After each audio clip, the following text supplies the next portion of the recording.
Hello विद्यार्थी मित्रांनो, मी तुमचा एज्युकेटर अरविंद आणि तुमचं स्वागत आहे ग्लोबल ऑनलाईन क्लासेसमध्ये। तर विद्यार्थी मित्रांनो, आजच्या व्हिडिओमध्ये आपण महाराष्ट्र बीएड सीईटी 2025 साठी अत्यंत महत्त्वाचा असणारा विषय म्हणजे general knowledge and current affairs म्हणजे सामान्य ज्ञान व चालू घडामोडी या विषयावरील 100 पेक्षा अधिक महत्त्वाचे एमसीक्यू पाहणार आहोत आणि या व्हिडिओमध्ये त्या एमसीक्यूचे आन्सर्स आणि आन्सर्सचं डिटेल एक्सप्लेनेशन सुद्धा पाहणार आहोत। तर विद्यार्थी मित्रांनो, माझी खात्री आहे तुम्ही जर हा व्हिडिओ संपूर्णपणे पाहिला तर तुमची या विषयाची परिपूर्ण तयारी या व्हिडिओमधून होणार आहे। तर मित्रांनो, सुरू करूया आजच्या प्रश्नांना।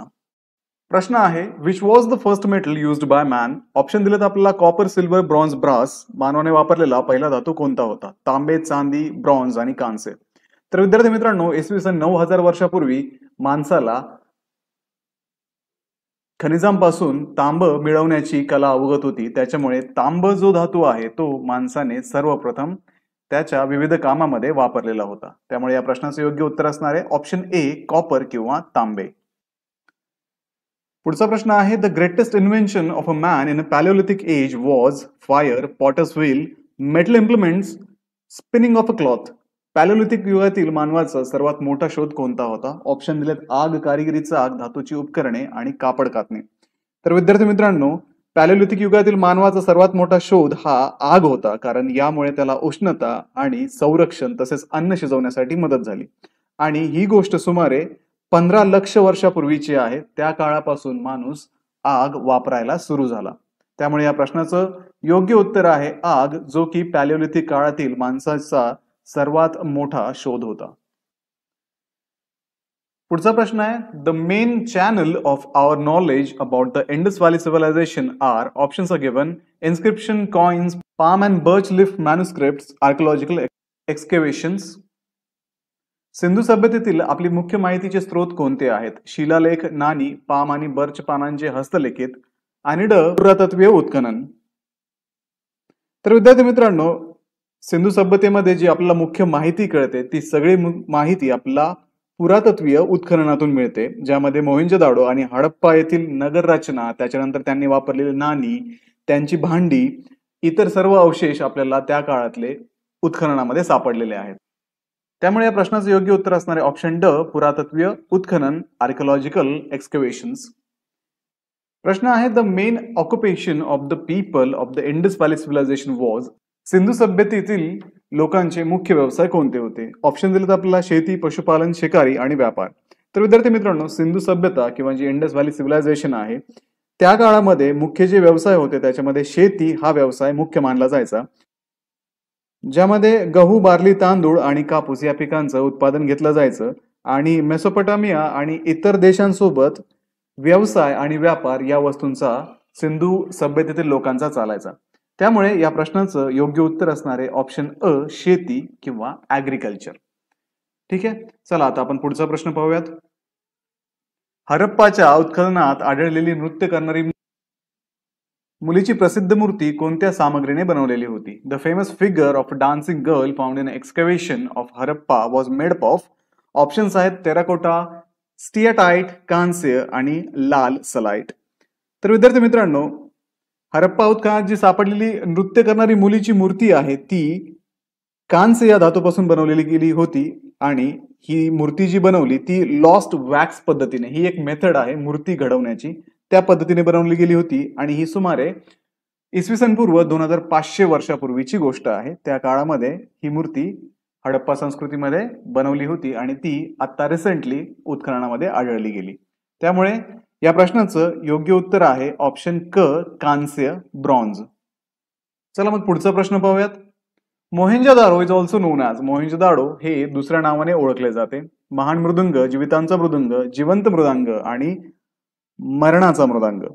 तर विद्यार्थी मित्रांनो, मोहेंजोदाडोला मरणाचा मृदुंग किंवा माउंड ऑफ डेड असंही म्हटलं जातं। याचं रिझन हे आहे की ज्यावेळेस उत्खनन केलं गेलं त्यावेळेस त्या उत्खननामध्ये अनेक मानवी सांगाडे एका ठिकाणी आढळले, त्याच्यामुळे या नावाने मोहेंजोदारो हे प्रसिद्ध आहे, मरणाचा मृदांग। ऑप्शन डी किंवा ऑप्शन ड, माउंट ऑफ डेड, मरणाचा मृदांग हे याचं करेक्ट आन्सर असणार आहे। आता आपण पुढचा प्रश्न पाहूयात। पुढच्या प्रश्नामध्ये आपल्याला दिलंय, सिंधू संस्कृतीतील ग्रेट बाथ कुठे शोधण्यात आले? The great bath of the Indus valley civilisation was discovered in Harappa, Lothal, Mohenjodaro आणि रोपर। तर विद्यार्थी मित्रांनो, सिंधू संस्कृतीमधलं जे ग्रेट बाथ होतं प्रशस्त स्नानगृह असंही म्हणतात, ते मोहेंजोदारो येथे सापडले होतं. आणि हे जे ग्रेट बाथ होतं हे सार्वजनिक स्नानासाठी, अंघोळीसाठी वापरलं जायचं आणि अनेक धार्मिक विधी संबंधी कार्यांसाठी पण हे ग्रेट बाथ वापरलं गेलं असण्याची दाट शक्यता आहे.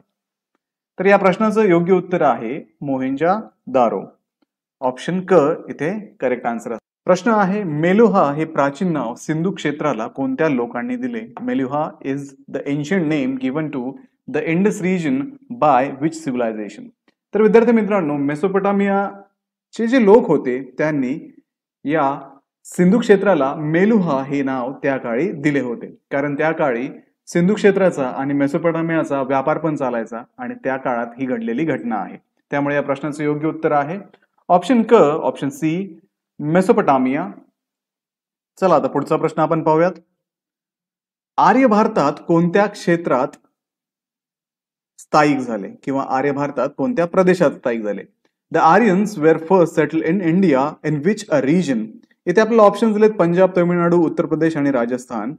तर मित्रांनो, आर्य भारतात सगळ्यात पहिले पंजाब प्रदेशात स्थायिक झाले होते, जेथे त्यांनी आपल्या वसाहती स्थापन केल्या, आपली संस्कृती पण त्यांनी तिथे स्थापली आणि मग पुढे गंगा यमुना खोऱ्यात त्यांचा विस्तार झाला. त्यामुळे या प्रश्नाचं योग्य उत्तर आहे ऑप्शन अ किंवा ए, पंजाब प्रांत. ठीक आहे, चला आता आपण पुढचा प्रश्न पाहूयात. The Dasarajna war was a battle fought between how many kings and Sudas? Dasarajna युद्ध ही लढाई कोणत्या राजांमध्ये आणि सुदास यांच्यात लढली गेली? आपल्याला ऑप्शन्स दिले तिथे 5 राजे, 10 राजे, 7 राजे, 12 राजे. तर विद्यार्थी मित्रांनो, इथे तुम्हाला प्रश्नामध्येच त्याचं उत्तर दिलंय. दसराजन म्हटलेलं आहे. दसरा म्हणजे 10 साठी आपण हा वर्ड वापरतो.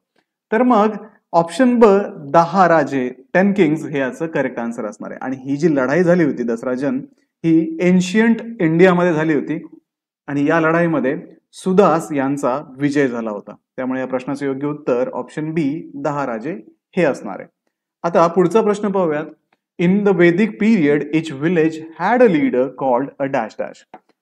वेद काळात प्रत्येक गावात एक प्रमुख ज्याला डॅश डॅश म्हणून ओळखले जात होते. तर विद्यार्थी मित्रांनो, वेद काळामध्ये समाजाची जी परिस्थिती होती ती म्हणजे लोक कबिला पद्धतीने राहत होते. लोकांचे ग्रुप राहायचे, वेगवेगळ्या ठिकाणी असायचे ते, आणि त्यांचे विलेजेस असायचे. तर त्या विलेजेस म्हणजे छोटे छोटे गावं असायचे. तर त्या गावांमध्ये जसा सध्याच्या काळाला आपल्याकडं सरपंच वगैरे असतात, सरपंच हा गावाचा प्रमुख असतो, तसंच त्यांच्या काळामध्ये म्हणजे वैदिक काळामध्ये जे गावं असायचे त्यांचा जो प्रमुख असायचा त्याला ग्रामीणी असं म्हटलं जायचं. तर ऑप्शन बी ग्रामीणी हे याचं करेक्ट आन्सर असणार.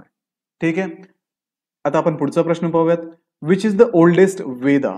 सामवेदा, यजुर्वेदा, अथर्ववेदा, ऋग्वेदा. सर्वात जुना वेद कोणता आहे या ठिकाणी विचारलंय. ऑप्शन्स दिलेत आपला सामवेद, यजुर्वेद, अथर्ववेद आणि ऋग्वेद. तर विद्यार्थी मित्रांनो, ऋग्वेद जो आहे तो सर्वात जुना वेद आहे आणि तो सुमारे 1500 ते 1200 इसवी सन पूर्व कालखंडात रचला गेला होता. त्यामुळे या प्रश्नाचं योग्य उत्तर असणार आहे ऋग्वेद. ऑप्शन डी इथे करेक्ट आहे. ठीक आहे, आता आपण पुढचा प्रश्न पाहूयात.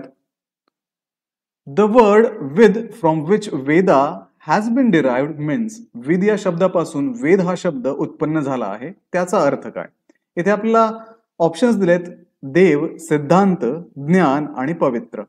तर विद्यार्थी मित्रांनो, विद हा जो शब्द आहे त्याचा अर्थ ज्ञान हा होतो किंवा शिकवणे असा होतो. त्यामुळे इथे ऑप्शन क ज्ञान और नॉलेज हे याचं करेक्ट आन्सर आहे. ठीक आहे, पुढचा प्रश्न आपण पाहूयात.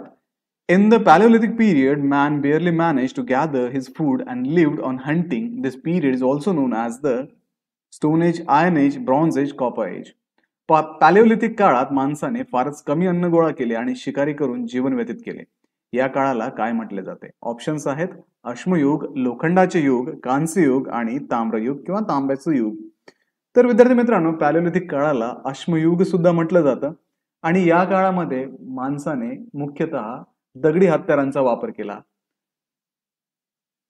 जी सगळी काही हत्यारं माणसाने बनवली त्या काळात ती सगळी दगडापासून बनवलेली होती आणि त्या हत्यारांचा वापर करून मानव त्यावेळेस शिकार करायचा आणि आपलं अन्न गोळा करून गुहेमध्ये राहून आपलं आयुष्य व्यतीत करायचा. त्यामुळे अश्मयुग ऑप्शन ए याचं करेक्ट आन्सर असणार आहे. ठीक आहे, आता पुढचा प्रश्न काय आहे ते पाहूया.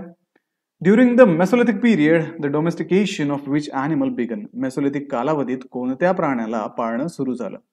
तर इथे ऑप्शन्स आहेत घोडे, कुत्रे, शेळ्या आणि गायी. तर विद्यार्थी मित्रांनो, हा जो मेसोलिथिक काळ होता तो पॅलिओलिथिक काळानंतर होता आणि या काळामध्ये माणूस हळूहळू सेटल व्हायला लागला होता, एका ठिकाणी शेती करायला लागला होता आणि या काळामध्ये प्राणीही पाळणं माणसाने सुरू केलं होतं. आणि याच काळामध्ये कुत्रे माणसाने पाळायला सुरू केले, कारण कुत्रे पाळल्यानंतर कुत्र्यांचा उपयोग शिकारीसाठी आणि स्वतःच्या संरक्षणासाठी माणूस तेव्हा करायचा. त्यामुळे इथे योग्य उत्तर असणार आहे ऑप्शन ब, कुत्रे. प्रश्न आहे, चौथी बौद्ध परिषद कोणी आयोजित केली? The fourth Buddhist council was held by. Options दिलेत आपल्याला अशोक कनिष्क, चंद्रगुप्त आणि Harshvardhan.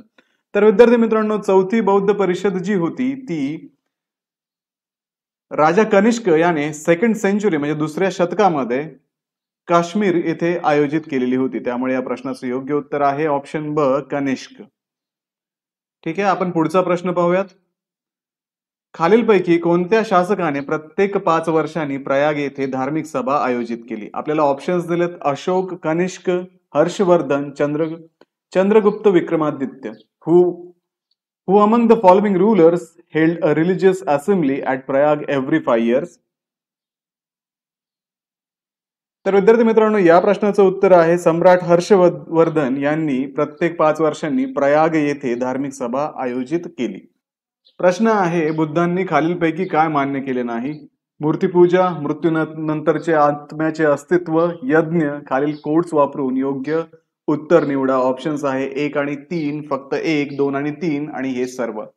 Buddha did not recognise idol worship, existence of soul after death, sacrifice. Select the correct answer using the codes given below. तर मित्रांनो, गौतम बुद्ध जे होते त्यांनी मूर्तिपूजा आणि यज्ञ या 2 गोष्टी मान्य केल्या नाहीत. त्यामुळे या प्रश्नाचं योग्य उत्तर असणार आहे 1 आणि 3, ऑप्शन ए, 1 and 3. पुढचा प्रश्न आहे, कैवल्य कोणत्या धर्माशी संबंधित आहे? With which religion is Kaivalya associated? तर मित्रांनो, कैवल्य ही जी कॉन्सेप्ट आहे, ही जी संकल्पना आहे, ही बौद्ध धर्माशी संबंधित आहे, जे निर्वाण आणि मोक्ष साधण्याच्या प्रक्रिया सूचित करते. त्यामुळे ऑप्शन अ, बौद्ध धर्म किंवा Buddhism is the correct answer. प्रश्न आहे, which of the following religions spread in different parts of Asia? खालीलपैकी कोणता धर्म आशियाच्या विविध भागात पसरला? तर मित्रांनो, बौद्ध धर्म जो आहे तो आशियाच्या विविध भागात पसरला होता. विशेषतः दक्षिण, आग्नेय आणि पूर्व आशिया या भागामध्ये बौद्ध धर्म त्या काळी पसरण्यासाठी प्रयत्न केले गेले होते. तर याचं करेक्ट आन्सर आहे ऑप्शन अ, बुद्धिझम किंवा बौद्ध धर्म.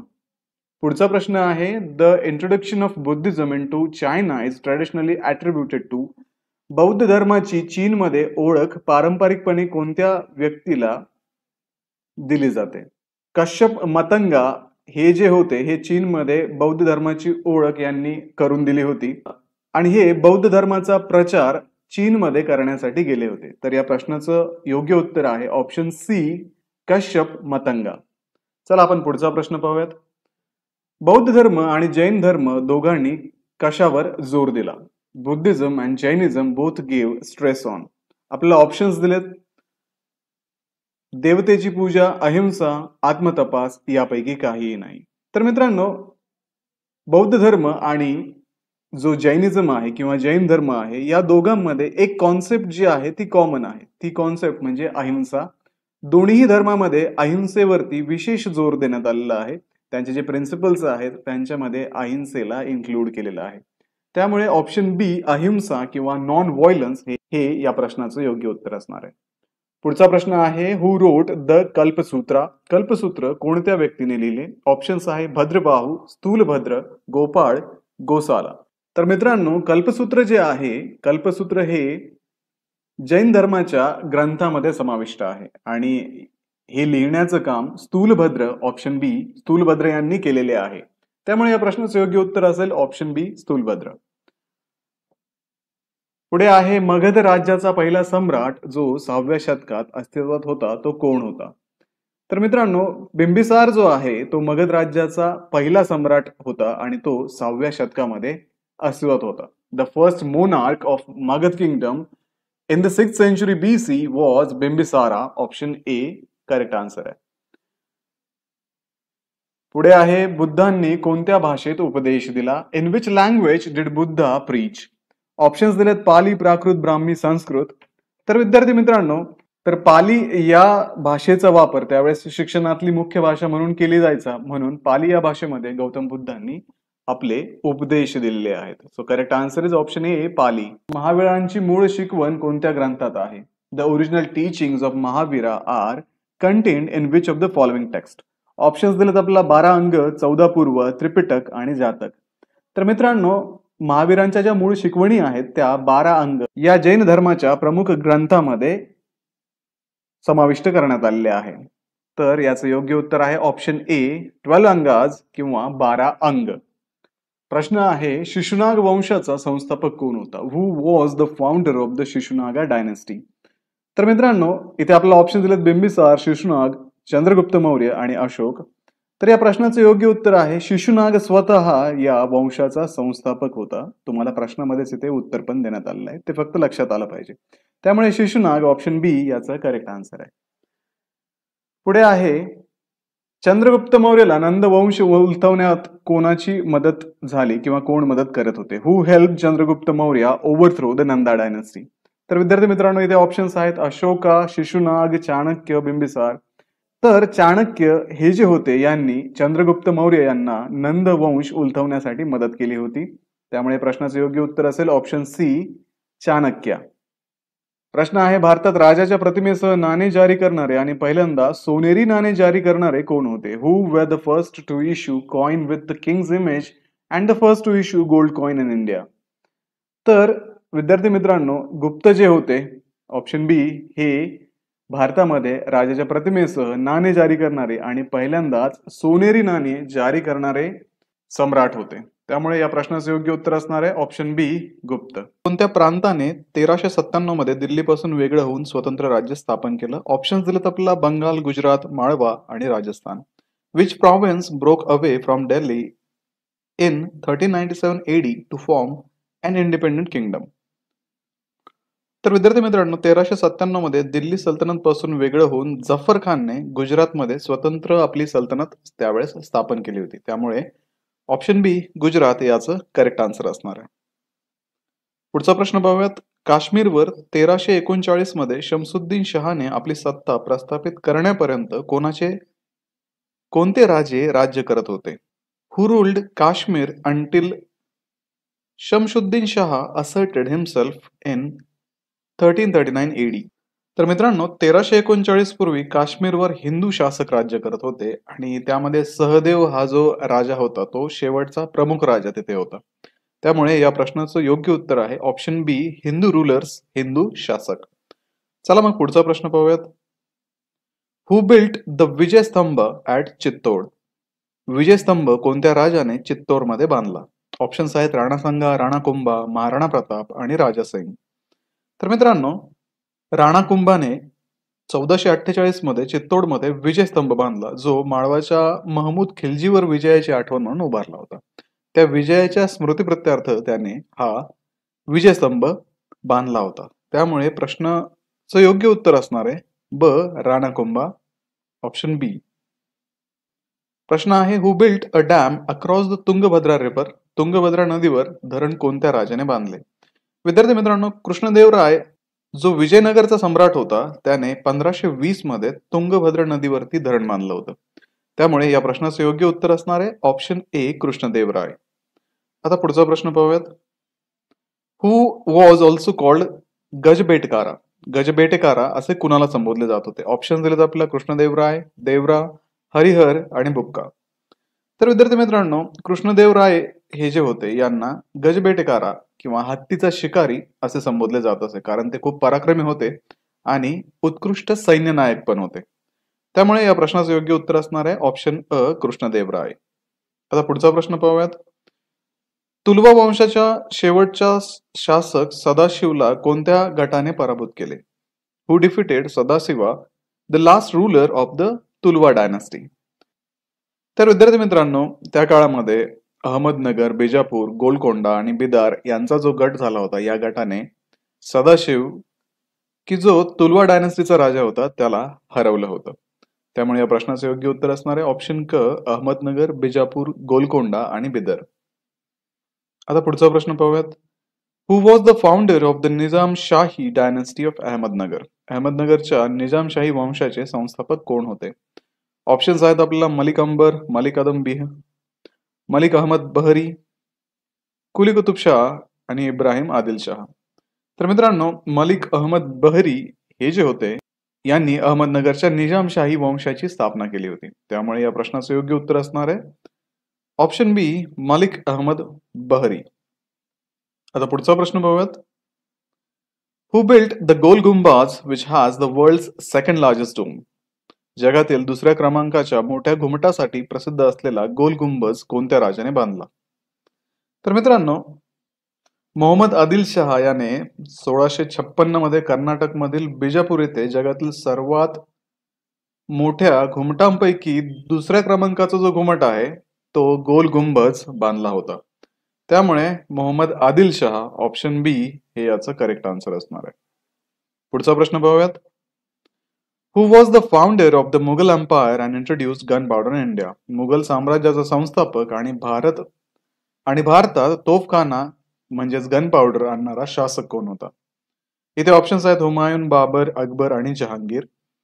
तर मित्रांनो, बाबर हा जो होता हा मुघल साम्राज्याचा संस्थापक होता. त्याने 1526 मध्ये पानिपतच्या पहिल्या युद्धामध्ये दारुगोळ्याचा म्हणजेच गन पावडरचा प्रभावीपणे वापर करून विजय मिळवला होता. त्यामुळे ऑप्शन बी बाबर याचा करेक्ट आन्सर असणार आहे. आता पुढचा प्रश्न पाहूयात. Who wrote the हुमायूननामा? हुमायूनच्या जीवनावर आधारित हुमायूननामा कोणी लिहिला? ऑप्शन्स आहेत गुलबदन बेगम, जहानारा बेगम, नूरजहां आणि मुमताज महल. तर मित्रांनो, गुलबदन बेगम ही जी हुमायूनची सावत्र बहीण होते, या सावत्र बहिणीने हुमायूनच्या जीवनावरती आधारित असणारा हुमायूननामा हा ग्रंथ त्या काळी लिहिला होता. त्याच्यामध्ये हुमायूनच्या आयुष्यामध्ये घडलेल्या जेवढ्या घटना होत्या त्या सगळ्या घटनांचा उल्लेख त्या हुमायूननामामध्ये तिने केलेला आहे. पुढचा प्रश्न आहे. शेरशाह सुरी fought 2 major battles with Humayun. What were they? Sher Shah सुरी हुमायून विरुद्ध कोणती 2 महत्वाची लढाई लढला? तर शेरशाह सुरी जो होता 1539 मध्ये पहिले तो चौसाची लढाई आणि 1540 मध्ये तो कन्नौजची लढाई लढला होता. आणि या लढाईमध्ये हुमायूनचा पराभव झाला आणि शेरशहाने नंतर दिल्लीच्या तख्तावरती कब्जा केला होता. त्यामुळे या प्रश्नाचं योग्य उत्तर असणार आहे ऑप्शन ब किंवा बी, चौसाची लढाई आणि कन्नौजची लढाई. पुढचा प्रश्न आहे. At what age was Akbar coronated as a Mughal emperor? Akbar याला मुघल सम्राट म्हणून कितव्या वर्षी गादीवर बसवण्यात आले? ऑप्शन्स आहेत 12 वर्ष, 13 वर्ष, 14 वर्ष आणि 15 वर्ष. तर विद्यार्थी मित्रांनो, 1556 मध्ये हुमायून जो होता त्याच्या मृत्यूनंतर अकबर जो होता तो केवळ 12 वर्षाचा होता. तर त्या 12 वर्षाच्या वयामध्ये त्याला मुघलांचा सम्राट बनवण्यात आलं आणि गादीवरती बसवण्यात आलं. त्यामुळे या प्रश्नाचं योग्य उत्तर असणार आहे ऑप्शन अ, 12 वर्षे. पुढचा प्रश्न आहे. वेअर वॉज द बुलंद दरवाजा कन्स्ट्रक्टेड? आग्रा, फतेपूर सिक्री, दिल्ली, लाहोर. बुलंद दरवाजा कोठे बांधण्यात आला? मित्रांनो, बुलंद दरवाजा जो आहे तो अकबरने बांधला होता. गुजरात वरती ज्यावेळेस त्याने विजय मिळवला होता त्या विजयाच्या स्मरणार्थ 1575 मध्ये फतेपूर सिक्री येथे बुलंद दरवाजा बांधण्यात आला होता. त्यामुळे ऑप्शन बी फतेपूर सिक्री हे याचं करेक्ट आन्सर आहे. पुढे आहे. The battle of Haldighati in 1576 AD was fought between. हल्दीघाटीची लढाई इसवी सन 1576 कोणाच्या दरम्यान लढली गेली? मित्रांनो, 1576 मध्ये हल्दीघाटीची जी लढाई झाली होती ती मुघल सम्राट अकबराच्या आणि मेवाडचे जे राणा होते, राणा प्रताप यांच्यामध्ये लढली गेली होती. त्यामुळे या प्रश्नाचं योग्य उत्तर असणार आहे ऑप्शन बी, अकबर आणि राणा प्रताप. पुढे आहे. हु did Jahangir marry in 1611 AD and confer the title of the Nur Jahan? जहांगीरने इसवी सन 1611 मध्ये कोणाशी विवाह केला आणि तिला नूरजहा या पदवीने सन्मानित केले? ऑप्शन्स आहेत आपल्याकडे मुमताज महल, मेहरुनिसा, सम्राज्ञी राणी आणि गुलबदन बेगम. तर मित्रांनो, जहांगीर जो होता त्याने 1611 मध्ये मेहरुनिसाशी विवाह केला आणि तिला नूरजहा ही पदवी प्रदान केली होती. त्यामुळे या प्रश्नाचं योग्य उत्तर असणार आहे ऑप्शन बी, मेहरुनिसा. प्रश्न आहे, when was the Indian council act passed? भारतीय काउन्सिल कायदा कधी मंजूर झाला? ऑप्शन्स दिलेले आहेत आपल्याला 1853, 1861, 1872 आणि 1892. तर मित्रांनो, भारतीय काउन्सिल कायदा जो होता तो 1861 मध्ये मंजूर झाला. या कायद्यामुळे भारतात कायदे निर्माण करणाऱ्या काउन्सिल्सना अधिकृत मान्यता मिळाली आणि भारतीयांना प्रशासकीय व्यवस्थेमध्ये स्थान देण्यात आलं. आणि ही जी घटना घडली होती ती 1861 साली घडली होती. त्याच्यामुळे या प्रश्नाचं योग्य उत्तर असणार आहे ऑप्शन ब, 1861. ठीक आहे. पुढचा प्रश्न आहे, who established the high court at Calcutta, Bombay and Madras in 1865? 1865 मध्ये कलकत्ता, मुंबई आणि मद्रास येथे उच्च न्यायालय कोणी स्थापन केली? ऑप्शन्स आहेत Lord Dalhousie, Lord Canning, Lord John Lawrence आणि लॉर्ड रिपन. तर मित्रांनो, कलकत्ता, मुंबई आणि मद्रास येथे उच्च न्यायालय स्थापन करणारे लॉर्ड जॉन लॉरेन्स हे होते. 1865 मध्ये भारतीय उच्च न्यायालय कायदा अंतर्गत लॉर्ड जॉन लॉरेन्स यांनी कलकत्ता, मुंबई आणि मद्रास येथे उच्च न्यायालयाची स्थापना केली होती. त्यामुळे या प्रश्नाचं योग्य उत्तर असणार आहे लॉर्ड जॉन लॉरेन्स, ऑप्शन क. ठीक आहे. पुढचा प्रश्न आहे, who organised the statistical survey of India? भारताचे सांख्यिकी सर्वेक्षण कोणी आयोजित केले? ऑप्शन्स आहेत Lord Canning, Lord Dalhousie, Lord Mayo, Lord Ripon. तर मित्रांनो, 1871 मध्ये लॉर्ड मेयो जे होते यांनी भारतीय सांख्यिकी सर्वेक्षण सुरू केले, ज्यामुळे लोकसंख्या आणि सामाजिक स्थितीचा अभ्यास करण्यामध्ये ब्रिटिश सरकारला त्यावेळेस मदत झाली. त्यामुळे या प्रश्नाचं योग्य उत्तर आहे ऑप्शन क, लॉर्ड मेयो. पुढचा प्रश्न आहे, who was known as the viceroy of reverse character? Reverse कॅरेक्टरचे व्हॉइसरॉय म्हणून कोण ओळखले जाते? मित्रांनो, इथे ऑप्शन्स दिलेत Lord Ripon, Lord Curzon, Lord Lytton, Lord Mayo. तर मित्रांनो, रिव्हर्स कॅरेक्टरचे व्हॉइसरॉय म्हणून ओळखले जाणारे व्हॉइसरॉय जे होते ते लॉर्ड लिटन होते. लॉर्ड लिटन यांनी 1876 ते 1880 मध्ये भारतामध्ये आपला कार्यभार पाहिला. यांना भारतीय हितांपेक्षा ब्रिटिश सरकारच्या स्वार्थ जपण्यामध्ये जास्त रस होता. त्यामुळे यांना रिव्हर्स कॅरेक्टरचे व्हॉइसरॉय म्हटलं जातं, कारण त्यांनी 1878 मध्ये प्रेसचा कायदा आणि शस्त्र कायदा लागू केला होता. त्यामुळे या प्रश्नाचं योग्य उत्तर असणार आहे लॉर्ड लिटन, ऑप्शन क इथे योग्य उत्तर आहे. प्रश्न आहे, भारतामध्ये स्थानिक स्वराज्य व्यवस्था कधी सुरू करण्यात आली? 1872, 1882, 1892 आणि 1902 आपल्याला ऑप्शन्स दिलेत. तर मित्रांनो, लॉर्ड रिपन जे होते त्यांनी 1882 मध्ये स्थानिक स्वराज्य संस्था सुरू केल्या होत्या. या सुधारणामुळे नगरपालिका आणि स्थानिक स्वराज्य आणि स्थानिक प्रशासन अधिक प्रभावी बनलं. त्यामुळे या प्रश्नाचं योग्य उत्तर आहे 1882 या साली स्थानिक स्वराज्य व्यवस्था सुरू करण्यात आली होती, ऑप्शन बी 1882. पुढचा प्रश्न आहे, who headed the education commission of 1882? 1882 च्या शिक्षण आयोगाचे अध्यक्ष कोण होते? ऑप्शन्स आहेत Lord Ripon, sir William Hunter, Lord Curzon आणि चार्ल्स वूड. तर मित्रांनो, 1982 चा जो शिक्षण आयोग होता तो आयोग म्हणजे हंटर आयोग. तर मित्रांनो, हा जो आयोग होता हंटर आयोग, हा आयोग ब्रिटिश शिक्षण व्यवस्थेमध्ये सुधारणा करण्यासाठी आणला गेला होता 1882 मध्ये, आणि या आयोगाचे अध्यक्ष होते सर विल्यम हंटर, ऑप्शन ब इथे योग्य उत्तर असणार आहे. पुढचा प्रश्न आहे, when was the Indian national Congress established? तर भारतीय राष्ट्रीय काँग्रेसची स्थापना कधी झाली? मित्रांनो, 28 डिसेंबर 1885 रोजी ॲलन ऑक्टेवियन ह्यूम यांनी भारतीय राष्ट्रीय काँग्रेसची स्थापना केली होती. त्यामुळे या प्रश्नाचे योग्य उत्तर आहे 1885, ऑप्शन ब. पुढचा प्रश्न आहे, what did the factory act of 1891 provided? 1891च्या फॅक्टरी कायद्यात काय प्रदान करण्यात आले? 1891 ला मित्रांनो जो फॅक्टरी कायदा झाला होता त्याच्यामध्ये काही तरतुदी केल्या होत्या. त्या तरतुदीमध्ये महिलांना व मुलांना कामाचे तास ठरवून दिले होते आणि आठवड्याची सुट्टी देण्यात आली होती. त्यामुळे ऑप्शन ब, महिलांना व मुलांना आठवड्याची सुट्टी आणि कामाचे तास, हा इथे योग्य उत्तर असणार आहे.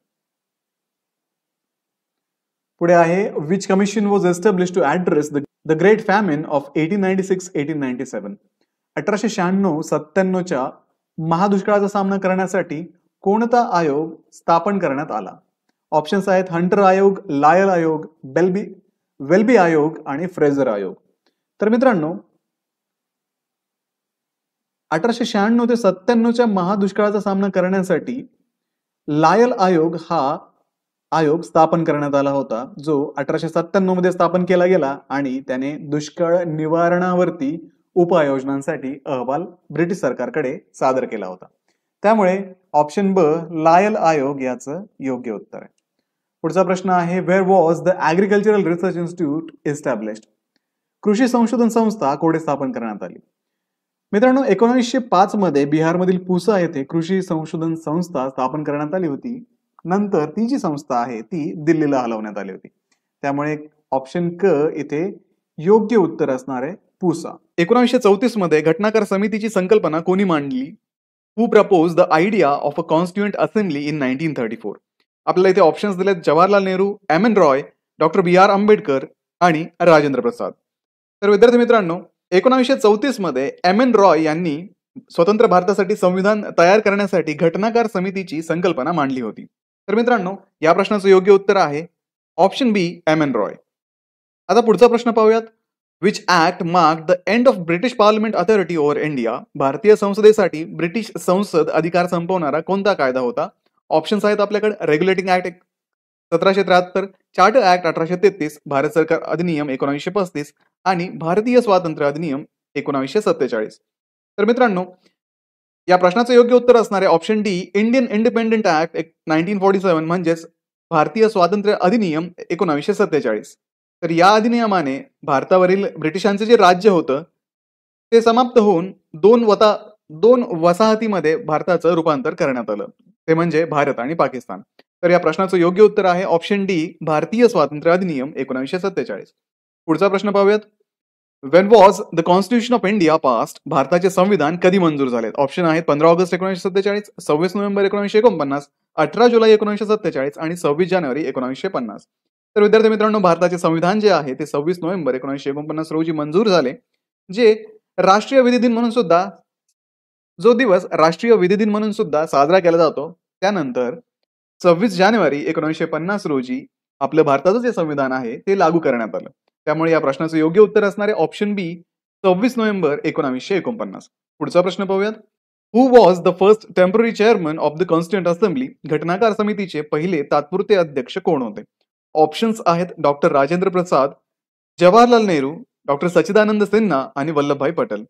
तर मित्रांनो विद्यार्थी मित्रांनो डॉक्टर सच्चिदानंद सिन्हा यांनी घटनाकार समितीच्या पहिल्या बैठकीत तात्पुरते अध्यक्ष म्हणून काम केले होते. त्यामुळे या प्रश्नाचं योग्य उत्तर असणार आहे option C doctor Sachchidananda Sinha. पुढचा प्रश्न पाहूयात.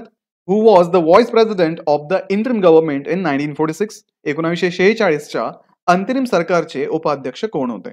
ऑप्शन्स आहेत सरदार वल्लभभाई पटेल, जवाहरलाल नेहरू, सी राजगोपालाचारी आणि D doctor B R Ambedkar. तर विद्यार्थी मित्रांनो या प्रश्नाचं योग्य उत्तर असणार आहे बी जवाहरलाल नेहरू यांनी अंतरिम सरकारचे उपाध्यक्ष म्हणून काम केले आणि स्वातंत्र्यपूर्व राजकारणात त्यांनी महत्वाची भूमिका बजावली.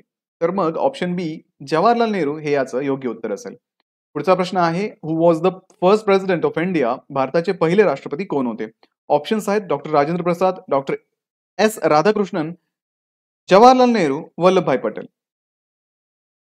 मित्रांनो डॉक्टर राजेंद्र प्रसाद हे भारताचे पहिले राष्ट्रपती होते. त्यांनी 1950 ते 1962 या कालावधीमध्ये राष्ट्रपती म्हणून काम पाहिलं होतं.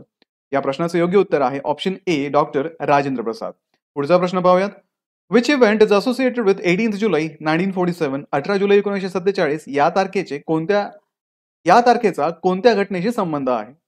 आपला ऑप्शन्स दिलेत भारतीय स्वातंत्र्य अधिनियम, बंगालची फाळणी, असहकार चळवळ आणि क्रिप्स मिशन. तर मित्रांनो 18 जुलै 1947 रोजी भारतीय स्वातंत्र्य अधिनियम मंजूर झाला होता, ज्यामुळे भारताचे विभाजन होऊन पाकिस्तानची निर्मिती झाली होती. त्यामुळे या प्रश्नाचं योग्य उत्तर आहे ऑप्शन ए भारतीय स्वातंत्र्य अधिनियम, इंडियन इंडिपेंडन्स ऍक्ट. पुढचा प्रश्न पाहूयात. When was the constituent assemblies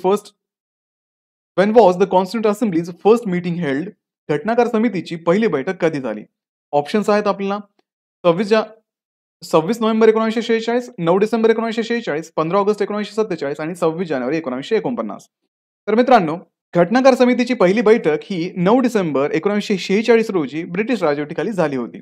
त्यामुळे या प्रश्नाचं योग्य उत्तर असणार आहे ऑप्शन बी 9 डिसेंबर 1946. पुढचा प्रश्न आहे, what is the time frame for drafting the Indian constitution? भारतीय संविधानाची मसुदा प्रक्रिया किती कालावधीसाठी चालली? मित्रांनो, इथे ऑप्शन्स दिलेत आपल्याला. 2 वर्ष आणि 10 महिने, 2 वर्ष 11 महिने आणि 18 दिवस, 3 वर्ष 6 महिने, 1 वर्ष 8 महिने. तर मित्रांनो, भारतीय संविधानाची मसुदा प्रक्रिया जी होती ती तब्बल 2 वर्ष 11 महिने आणि 18 दिवस चालली होती. त्यामुळे या प्रश्नाचं योग्य उत्तर असणार आहे option B 2 years 11 months and 18 days. ठीक आहे. चला पुढचा प्रश्न पाहूयात. Who moved the objective resolution in the constituent assembly? संविधान सभेत उद्दिष्ट ठराव कोणी मांडला? ऑप्शन्स आहेत doctor B R Ambedkar, Sardar Vallabhbhai Patel, Jawaharlal Nehru, doctor Rajendra Prasad. तर विद्यार्थी मित्रांनो, पंडित जवाहरलाल नेहरू यांनी 13 डिसेंबर 1946 रोजी उद्दिष्ट ठराव मांडला, जो 22 जानेवारी 1947 रोजी मंजूर झाला होता. त्यामुळे या प्रश्नाचं योग्य उत्तर आहे ऑप्शन सी, पंडित जवाहरलाल नेहरू ज्यांनी संविधान सभेत उद्दिष्ट ठराव मांडला होता. पुढचा प्रश्न पाहूयात. When was the drafting committee formed? मसुदा समिती कधी स्थापन झाली? ऑप्शन्स आहेत 29 ऑगस्ट 1947, 15 ऑगस्ट 1947, 9 डिसेंबर 1946 आणि 26 नोव्हेंबर 1949. तर मित्रांनो, 29 ऑगस्ट 1947 रोजी मसुदा समितीची स्थापना करण्यात आली होती आणि डॉक्टर बी आर आंबेडकर हे या समितीचे अध्यक्ष होते. त्यामुळे या प्रश्नाचं इथे योग्य उत्तर असणार आहे ऑप्शन ए 29 ऑगस्ट 1947. यानंतर पुढचा प्रश्न पाहूयात. When was the Indian constitution enacted? भारतीय संविधान कधी अंमलात आले? ऑप्शन्स आहेत 26 जानेवारी 1950, 22 जानेवारी 1947, 13 डिसेंबर 1946, 26 नोव्हेंबर 1949. तर मित्रांनो, भारताचं जे संविधान होतं ते 26 जानेवारी 1950 रोजी अंमलात आलं होतं, ज्याला आपण भारतीय प्रजासत्ताक दिन म्हणून सुद्धा साजरा करतो. त्यामुळे या प्रश्नाचं योग्य उत्तर आहे ऑप्शन ए 26 जानेवारी 1950. चला पुढचा प्रश्न पाहूयात आता. What does article 368 of Indian constitution deal with? भारतीय संविधानातील कलम 368 कोणाशी संबंधित आहे? ऑप्शन्स दिलेत आपल्याला. मूलभूत अधिकार, दुरुस्ती प्रक्रिया, आपत्कालीन तरतुदी, राज्य धोरणाची मार्गदर्शक तत्वे. तर मित्रांनो, भारतीय संविधानाचं जे कलम 368 आहे ते संविधानामध्ये दुरुस्ती करण्याची प्रक्रिया नमूद करते आणि संसदेला बदल करण्याचा अधिकार देते. त्यामुळे 368 कलम हे दुरुस्ती प्रक्रियेशी संबंधित आहे. म्हणजेच या प्रश्नाचं योग्य उत्तर आहे ऑप्शन बी दुरुस्ती प्रक्रिया, अमेंडमेंट प्रोसेस. ठीक आहे. चला आता पुढचा प्रश्न पाहूयात. Which amendment propose the national judicial appointment commission NGAC? राष्ट्रीय न्यायालय नियुक्ती आयोग NGAC कोणत्या दुरुस्तीस प्रस्तावित केला गेला? तर मित्रांनो, 99वी जी घटना दुरुस्ती झाली होती 2014 मध्ये, त्यामध्ये NJAC दॅट इज NGAC प्रस्तावित केले, परंतु सर्वोच्च न्यायालयाने 2015 मध्ये हा कायदा रद्द करून कोलेजियम प्रणाली कायम ठेवली. त्यामुळे या प्रश्नाचं योग्य उत्तर आहे ऑप्शन सी 99वी दुरुस्ती, 99th अमेंडमेंट. ठीक आहे. चला पुढचा प्रश्न आता पाहूयात. What is the current number of schedules in the Indian constitution? भारतीय संविधानात सध्या किती अनुसूची आहेत? ऑप्शन्स आहेत 10, 12, 14 आणि 8. तर मित्रांनो, भारतीय संविधानामध्ये सध्या 12 अनुसूची आहेत, ज्या शासन, प्रशासन आणि अधिकारांच्या वाटपाबाबत तपशीलवार माहिती देते. त्यामुळे प्रश्नाचं योग्य उत्तर असेल ऑप्शन बी 12. पुढचा प्रश्न पाहूयात. Who was the president of the constituent assembly? संविधान सभेचे अध्यक्ष कोण होते? तर मित्रांनो, डॉक्टर राजेंद्र प्रसाद यांनी संविधान सभेचे अध्यक्ष म्हणून काम पाहिले आणि भारतीय संविधान तयार करण्याची जबाबदारी पार पाडली. त्यामुळे या प्रश्नाचं योग्य उत्तर आहे ऑप्शन ए डॉक्टर राजेंद्र प्रसाद. पुढचा प्रश्न आहे. Which article govern the presidential election in India?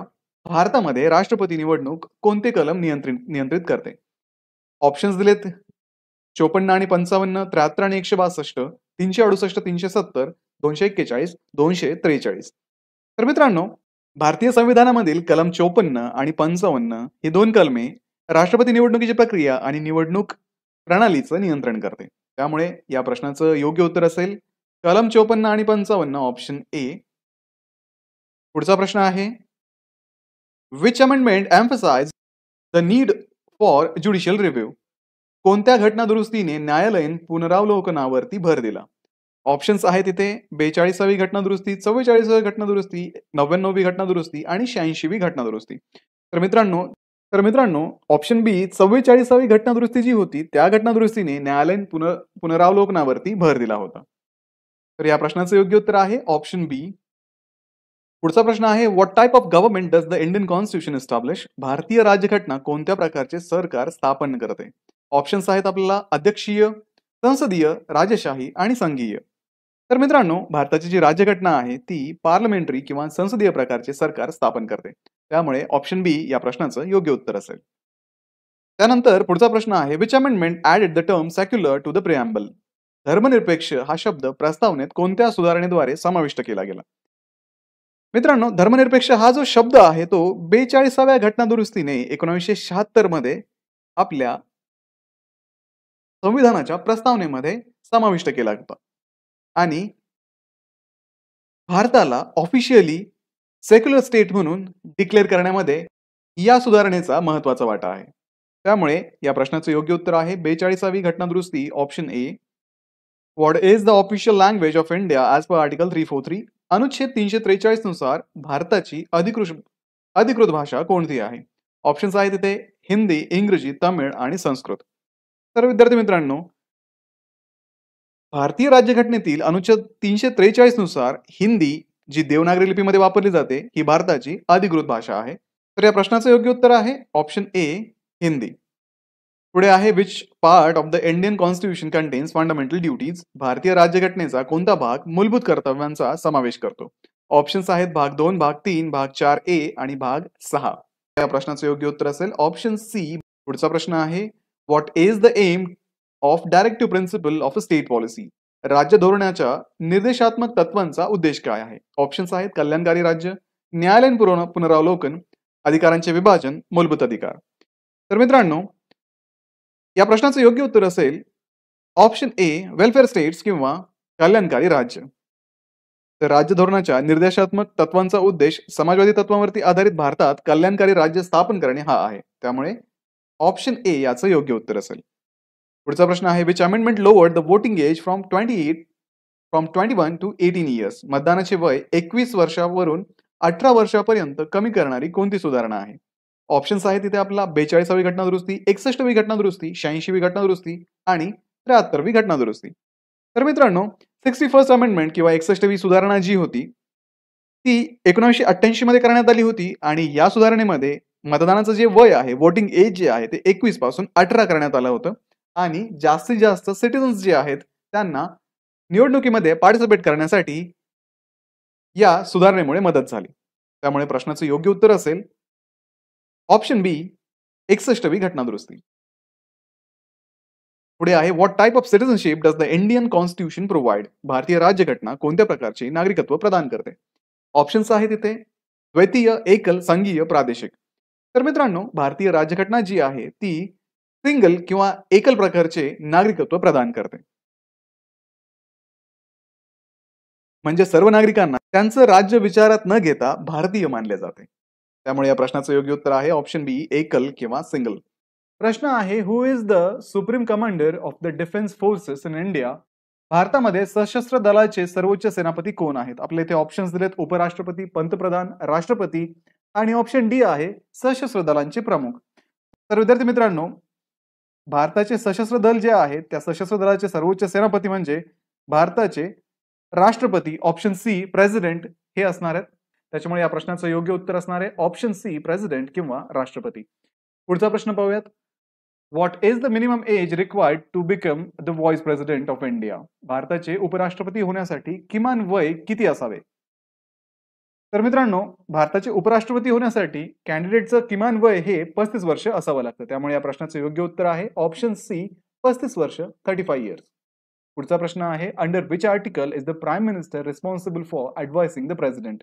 कोणत्या कलमानुसार पंतप्रधान राष्ट्रपतींना सल्ला देण्यासाठी जबाबदार असतात? ऑप्शन्स आहेत कलम 72, कलम 74, कलम 78 आणि कलम 80. तर विद्यार्थी मित्रांनो कलम 74 नुसार पंतप्रधान जे असतात ते राष्ट्रपतींना सल्ला देण्यासाठी जबाबदार असतात. त्यामुळे या प्रश्नाचं योग्य उत्तर आहे ऑप्शन बी कलम 74 आर्टिकल 74. पुढचा प्रश्न पाहूयात which of the following appoints the chief election commissioner of India भारताचे मुख्य निवडणूक आयुक्त कोण नियुक्त करतात? ऑप्शन्स दिलेत आपल्याला इथे: संसद, राष्ट्रपती, पंतप्रधान, भारताचे सरन्यायाधीश.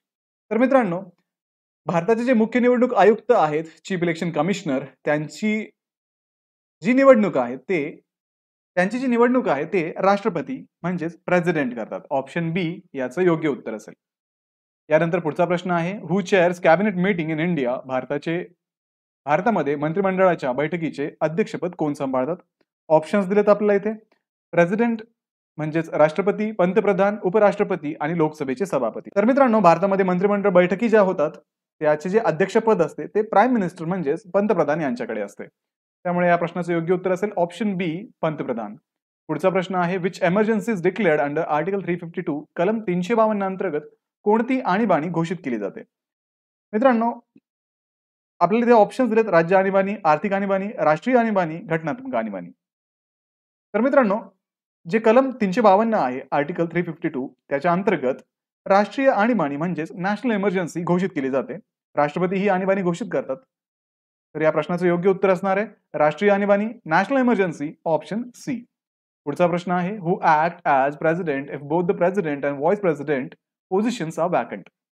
राष्ट्रपती आणि उपराष्ट्रपती दोघांचेही पद रिक्त असल्यास राष्ट्रपती पद कोण सांभाळते?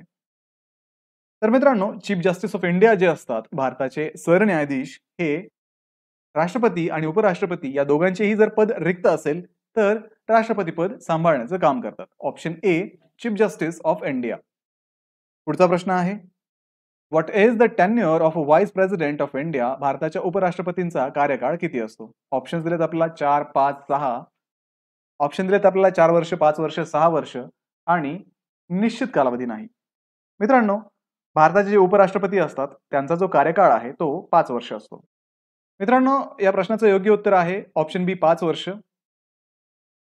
पुढचा प्रश्न पाहूयात: which article allows the president to grant pardons? राष्ट्रपतींना माफी देण्याचा अधिकार कोणत्या कलमानुसार आहे? आपला ऑप्शन दिलेत: कलम 60, कलम 70, कलम 72 आणि कलम 80. तर मित्रांनो, कलम 72 किंवा आर्टिकल 72 याच्यानुसार राष्ट्रपती माफी देण्याचा अधिकार बजावतात. त्यामुळे या प्रश्नाचं योग्य उत्तर असेल ऑप्शन सी, कलम 72, आर्टिकल 72.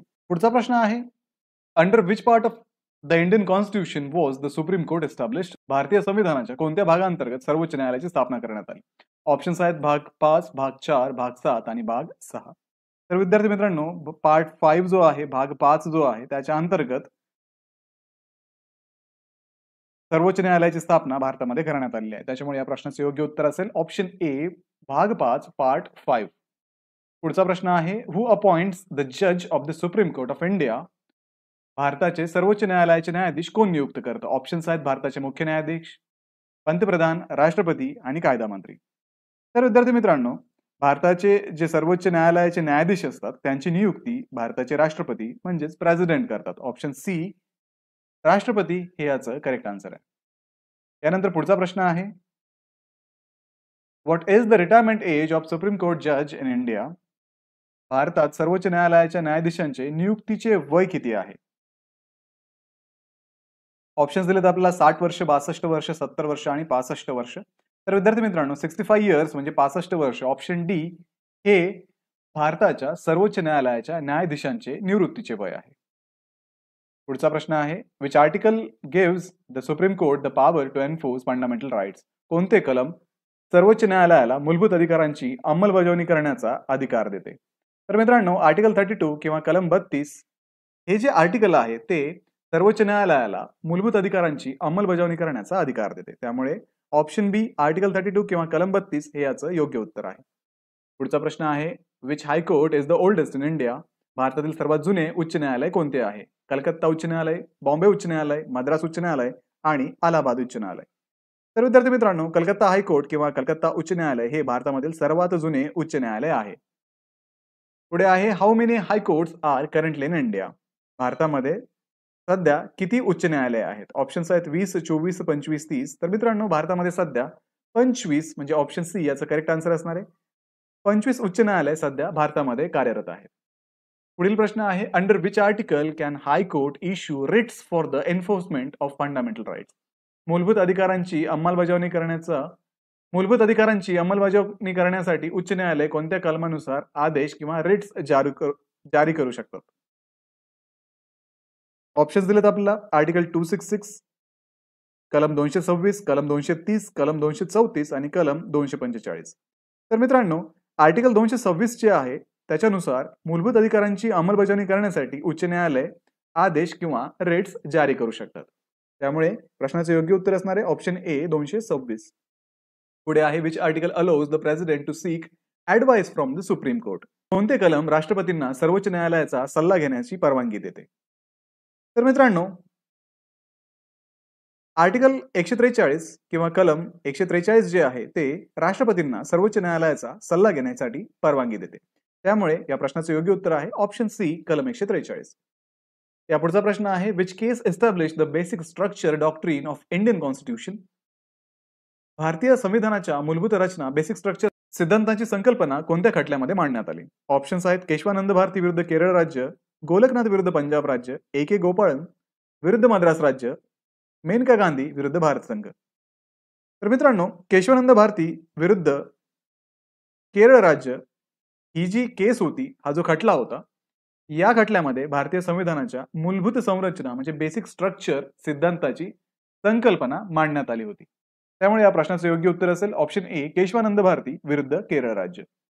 प्रश्न आहे how many subjects are included in union list. केंद्रीय यादीत किती विषय समाविष्ट आहेत? ऑप्शन दिलेत आपल्याला 52, 99, 61, 42. तर मित्रांनो, केंद्रीय यादीमध्ये 99 विषय समाविष्ट आहेत. त्यामुळे ऑप्शन बी याचं करेक्ट आन्सर असणार आहे. पुढचा प्रश्न आहे which of the following is a unitary feature of the Indian constitution. खालीलपैकी भारतीय संविधानाचे कोणते असंघराज्यीय वैशिष्ट्य आहे?